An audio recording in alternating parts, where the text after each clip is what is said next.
Our reading's Joshua chapter 5. We're going to pick up where we left off last time and just read what I think holds together as one group of scriptures. It's one of those instances, and there are many of them, where chapter divisions kind of get in the way a little bit. So we're going to read the last few verses of Joshua 5, beginning at verse 13, and read into chapter 6 a little way. Joshua 5, verse 13, please. And it came to pass when Joshua was by Jericho that he lifted his eyes and looked, and behold, a man stood opposite him with his sword drawn in his hand. And Joshua went to him and said to him, "Are you for us or for our adversaries?" So he said, "No, but as commander of the army of the Lord I have now come." And Joshua fell on his face to the earth and worshipped, and said to him, "What does my Lord say to his servant?" Then the commander of the Lord's army said to Joshua, "Take your sandal off your foot, for the place where you stand is holy." And Joshua did so. Now Jericho was securely shut up because of the children of Israel. None went out, none came in.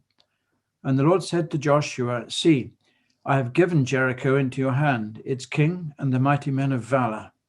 You shall march around the city, all you men of war. You shall go all around the city once. This you shall do 6 days. And 7 priests shall bear 7 trumpets of ram's horns before the ark. But the 7th day you shall march around the city 7 times.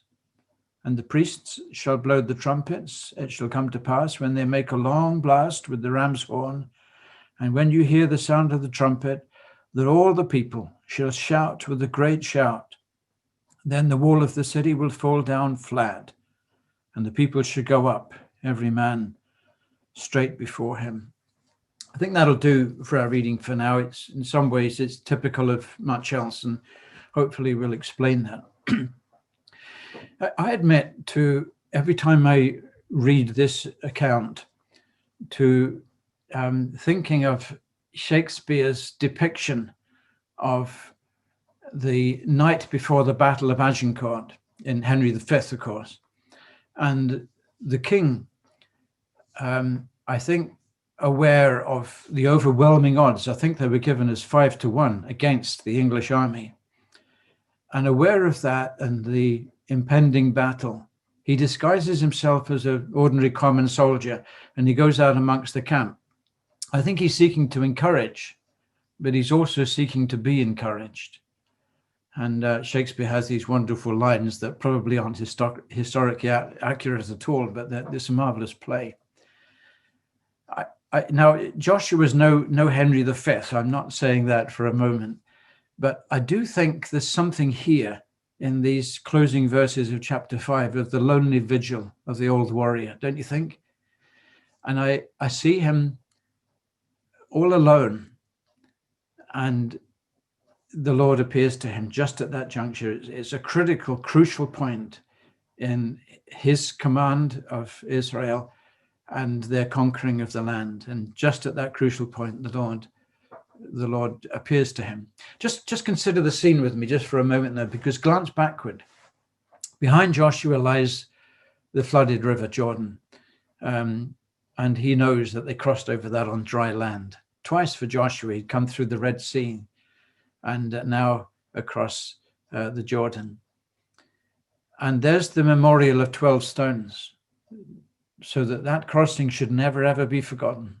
And generation after generation would come back to the banks of the Jordan, and they'd say, "What happened here?" And the whole thing would be recounted. And although 2 tribes live east of the Jordan, it was 12 stones. We're all in this thing together. And then there's the encampment behind him as well, the camp of Israel.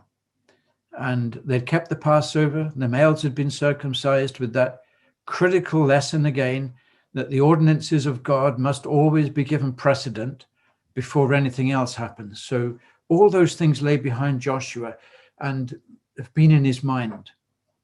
The death of Moses, the take up of the authority with the people, the crossing of the river, the Passover, the circumcision, and That's the whole background to where we arrive at in these verses in chapter 5. And then before him, towering over the palm trees, are the battlements of Jericho. And it's a city that's shut up. Nobody's coming in, nobody's going out. That's a new thing for Joshua. This was there as part of his conquest, the conquering thing that lay before him, but he had no experience to handle that. Because up to this point, the Amalekites, you remember that first battle, Exodus 15, is it? Where the Amalekites came out. Later on, the King Sihon with the Amorites, King Og from Bashan. These were all people that came out against Israel, and Joshua fought against them. But that was open battle. Here there's a city that's shut up, under siege. Nobody's going in, nobody's coming out. And I do think the men and women of Jericho, though of course they were afraid of what they'd heard, Rahab tells us that, nevertheless, there's a kind of sense of security, isn't there? This is not the first time we read about the barred gates of Jericho. You remember when the two spies were in there, they just shut the gates and nobody's going to get out. They'd forgotten about the windows in the wall. But they had a sort of a sense of security in their own battlements and walls. So that was the scene that was before Joshua, this background and the thing in front of him. And I can't help feeling this old warrior was carrying tremendous weight on his shoulders as he went out that day, or I kind of thought it was night, but I think that owes more to Henry V than to the scripture. So whenever it was, he went out and he lifted up his eyes, and behold, a man stood opposite him. I just want to comment. This is a few simple lessons that I would want to lift out of the text with you this afternoon. And the first of them is this, that he lifted up his eyes. That's a little detail, but it's worth just pausing there and thinking about it. We talk about people being downcast. And I think that's an expression that actually means looking down. And when we become burdened with things, and I think it's okay to think of Joshua being burdened here. I have to be very careful with my imagination that I don't let it run riot through the scriptures. We're to understand what God has given us, and we're not to add to it. But I think we have some liberty here for trying to stand in Joshua's sandals. How much he must have longed for Moses to have been behind him. And Moses, what are we going to do here? Here's Jericho. What do you think we should do? Moses was gone. So there's that sense of great fearfulness and trepidation. But he lifted up his eyes. That's the point. And when we're burdened down, the word to us is lift up, look up. We had ministry in Buxton this morning from one of our brothers, Steve Hambleton, and he's been taking us through the latter group of Psalms. So a few weeks ago, it was Psalm 121, lift up your eyes, I will lift up my eyes to the hills, from whence comes my help. This morning he was on Psalm 123, I will lift up my eyes to the one who dwells in the heavens. This matter of lifting up our eyes is an important thing. And Joshua is a good example of it here. Years ago, I met a man it was in Cookstown in Northern Ireland. And he just walked around the town. I came across him quite often. He walked around the town with his head down, looking down all the time. Somebody explained to me that this man hadn't always been like that, but he found some money that somebody had dropped on the pavement or in the gutter. And ever after that, he was just obsessed with finding a little bit more, few more grubby coins. And the poor man just kept his head down all the while, walked around Cookstown looking down. People are like that, but for whatever reason it is, the word comes to all of us. Look up, lift up your eyes. What Joshua did here was a great thing. Peter warns us in his second epistle about being short-sighted and tells us that we should have the vision of faith that looks beyond. There's a great example of that in one of my favorite texts in Isaiah 33. You remember during Hezekiah's reign, and Sennacherib has come with his army and they've surrounded the city of Jerusalem, and everybody's short-sighted. They're all peeping over the walls at this city that's got them under, the army that's got them under siege. And the word of the Lord comes through Isaiah. to Hezekiah and to the people, your eyes will see the king in his beauty and the far stretching land. Look beyond it. I was talking to some people about this recently. I'm not quite sure what the context was now, but we were speaking about Jeremiah when he was in prison, and his cousin came to him and saying that there's a field in Anathoth and you've got the right to buy it. And anybody in their right mind wouldn't have been thinking about buying a field in Anathoth at that point. It was the kind of time of Zedekiah's folly, and they were about to be taken away into captivity by Nebuchadnezzar, and Jeremiah knew that. But he bought the field because the Lord told him to do it. He's looking beyond the captivity. He's looking beyond the 70 years, looking beyond his lifetime, but he's making an investment in something that's what lifting up the eyes is. Now, you may think I'm stretching this a bit, and I think I am, but he is lifting up his eyes, Joshua. One more example, I'll give you this, is Isaiah chapter 6, Isaiah's own experience, when he says, in the year that King Uzziah died, I saw the Lord. He was lifting up his eyes, high and lifted up, he said, train filling the temple. I've said this several times. Once I was asked to speak on Isaiah chapter 6, and the arranger of the program was Brian Johnston. And Brian had given a little subtitle to my little bit, and he'd called it Lifting Isaiah's Eyes Higher. Lifting Isaiah's Eyes Higher. Thanks, Liz. And it's very Brian Johnson, clever chap. Lifting Isaiah's eyes higher. Well, there it is for us. So when you're down, when you're feeling the weight of all sorts of burdens, get this out of Joshua at least, lift up your eyes. Then he went to him. Let's notice that for a moment, because I love this. This is the courageous Joshua. There's something so straightforward about this man. Guileless, courageous, no hesitation. He went straight up to this figure that he saw before him, somebody standing as a warrior with a drawn sword. The sword's in his hand, ready for action. And Joshua doesn't shrink back. He doesn't try to hide. He doesn't look around for support. He just goes straight to him. And he said, are you for us or for them? He wants to know where this man stands in relation to the impending battle. And then the answer, which, as it comes in our English translations, appears as a non-answer, doesn't it? Are you for us or for them? No. Well, that's not an answer to the question. It's a them or you answer, and the answer was no. What the answer really was, of course, was neither. In fact, the answer points out that the question was faulty. That's the point. It's the question that's at fault, not the answer. And we don't blame Joshua for that. I admire his courage and his straightforwardness, but the answer is just magnificent. Are you for us or for them? No. But it is as the commander of the host of the Lord that I am now come.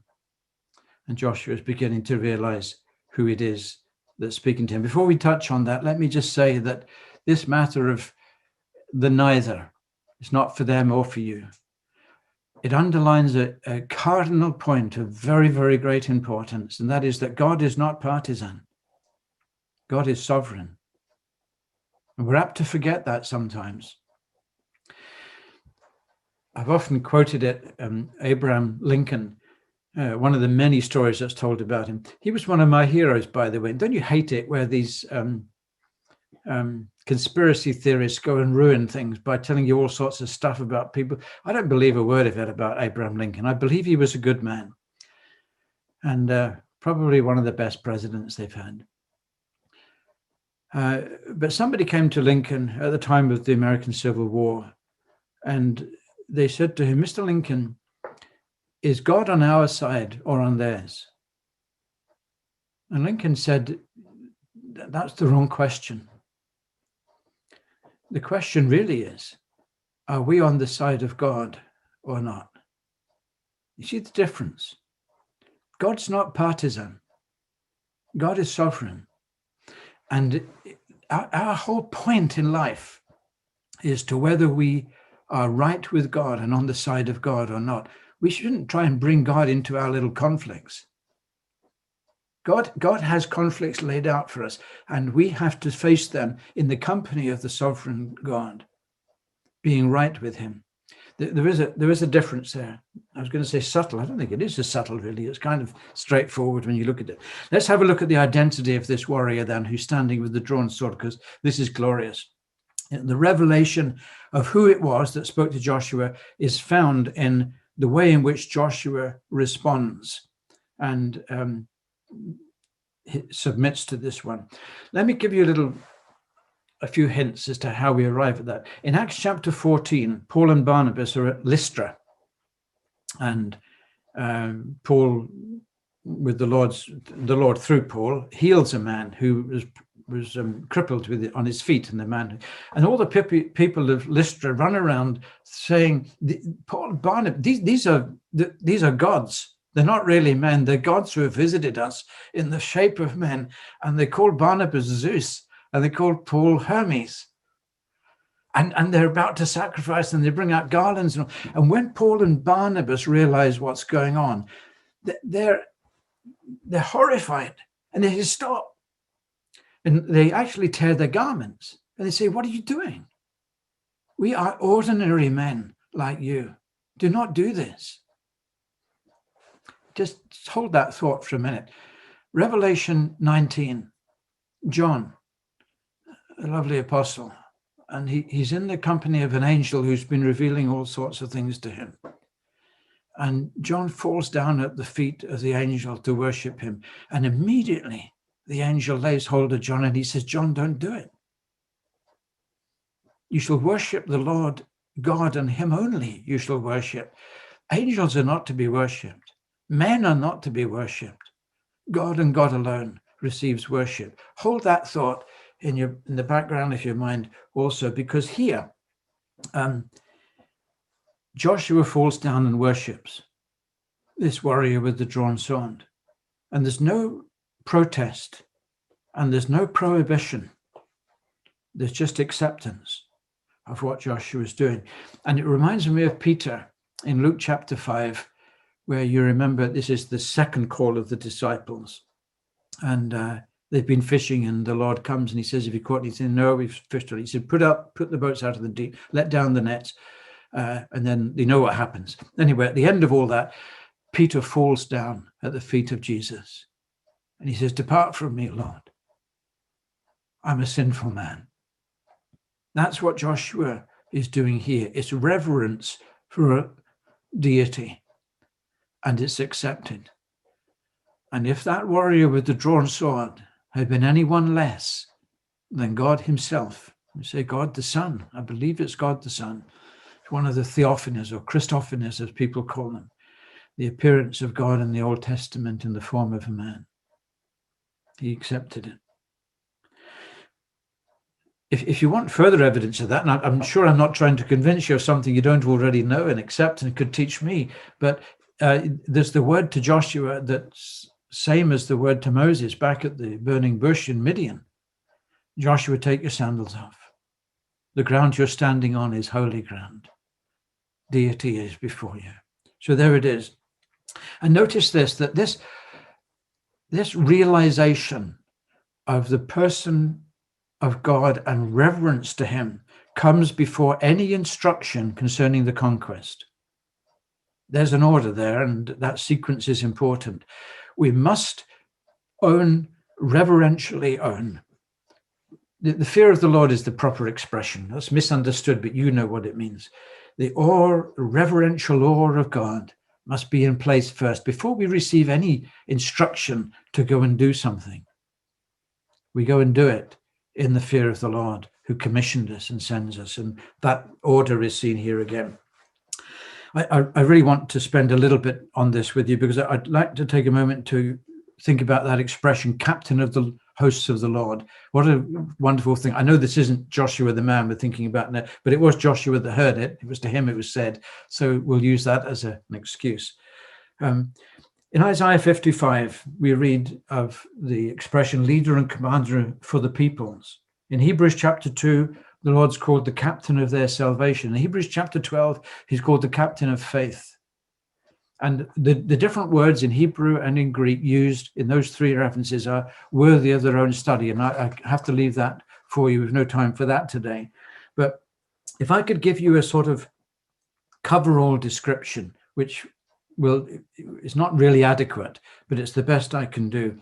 These expressions tell us that the Lord Jesus Christ, the Son of God, is the one in whom all and final authority is vested. That's what these words mean, this word captain. It's a bigger word than we think of, we know in our military titles and so on, much bigger than that. And you can look it up for yourself. It's the one in whom all and final authority is vested. And that's in relation to salvation, and it's in relation to Christian conduct. And one day it will be seen throughout all creation when he comes riding on the white horse of Revelation 19, is it? So he's the captain. Let me give you this. This is George Campbell Morgan, and I can't quote him directly, but he says that he pictures this person of the captaincy of the Lord Jesus, and he says, imagine all the army, rank upon rank, file upon file, and they're all laid out in the military formation. And he says, way in the distance appears the captain, and he comes down all the ranks, through all the ranks, until he takes his place at the head of them all. And to him, they give their absolute subordination, because he and he alone is the supreme commander. Now, I'm trying to tell you what captain of the host of the Lord means. And it means everything we've said and a lot more besides, but that's about as best as I can do for the moment anyway. Let me tell you this, because this is really important. It's a reassuring, comforting thing, isn't it? And it would have been for Joshua to have had somebody like that, assuming that he was going to be on their side. But again, I come to Lincoln's thing. That's the wrong question. It wasn't a matter of this commander with his host being on our side. It's a matter of what God is doing with his host. This is an incredibly important point. I hope you don't think I'm going off piste here all the time. I know it's Joshua, but we're bringing all these things to focus, to hone in on our picture of the man. Just let me remind you of God's promise to Abraham for a moment. Genesis 15. And God is making his covenant with Abraham concerning the land that Joshua has now just lately entered into, about to enter into his conquest. But back in Genesis 15, God is making his covenant with Abraham concerning that land. And he says to him, Abraham, I've given it to you. In another place, he says, walk in the length and breadth of it. But I've given it to you and to your seed. But he says, you'll go out of it. And you'll be out of it for 400 years. So we're not surprised at Jacob going down into Egypt. That was of God. He said to Abraham, you'll go out of it for 400 years. And here's the point. Because, he says, the iniquity of the Amorite is not yet full. Now here, in Joshua chapter 5, presumably, or not presumably, apparently, the iniquity of the Amorite was full. Because God is coming in to deal with the sin of those nations that possess the land, and he's going to dispossess them. I say this is an incredibly important point because people get caught up with all sorts of nonsense about ethnic cleansing and everything else, and the Jewish people claiming a land that wasn't theirs, and so on and so on, and they'll bring all that into, everyday politics, today's politics. That's got nothing to do with this. Actually, this has to do with the captain of the host of the Lord doing God's business. This is not some marauding, land-grabbing people called Jews taking a land which wasn't theirs. It's God dealing with the people that were in that land who were deeply iniquitous and he's dealing with them in judgment. And he's waited 400 years in patience, mark you. But when that iniquity had filled up, judgment could wait no longer, and he comes in to deal with that people. Now, I don't think that's going to give you all the answers to those difficult scriptures in the Old Testament that we don't like to read through concerning what happened to some of those people. We don't like to read them, and neither should we. They're not comfortable reading, and they're not supposed to be. But I do give it to you that this was the iniquity of the people. Let me read you this. This is from Dale Ralph Davis, and I think he has this pretty right. Yahweh cast out the residents of Canaan because of their gross sexual perversions. He quotes Leviticus 18. Their zeal for magic, divination, and all such pagan hanky-panky. And he quotes Deuteronomy 18. Hence, Israel must not assume a holier-than-you-all attitude, for God will not bring his people into the land because they are righteous and deserving. It is because of the wickedness of these nations that Yahweh is driving them out from before you. And again, he quotes Deuteronomy, this time chapter 9. The conquest is not a bunch of land-hungry marauders wiping out, at the behest of their vicious God, hundreds of innocent God-fearing folks. In the biblical view, the God of the Bible uses none too righteous Israel as the instrument of his just judgment on a people who had persistently reveled in their iniquity. Now, I believe that's a right perspective on the conquest of Canaan, and I give it to you as being a biblical one. But it points out that when Joshua was faced up with this personage of this warrior with a drawn sword in his hand, it's not a matter of, are you going to fight for us or them? It's a matter of you, Israel. Are you being used by God in the divine purposes being worked out, which are really quite above you? But he will use you in those purposes, executors of the divine purpose. Now, exactly the same thing applies to you and I in our lives as disciples of Jesus Christ. We do not invite God into to ratify our little military maneuvers. We're to ask God, what is it that I'm an executor of in your divine purposes? And he allows us to come into something of those. O Master, let me walk with thee in lowly paths of service free. Tell me thy secret, help me bear the strain of toil, the fret of care. Teach me thy patience still with thee, in closer, dearer company, in work that keeps faith sweet and strong, in trust that triumphs over wrong. In hope that sends a shining ray far down the future's broadening way, in peace that only thou canst give, with thee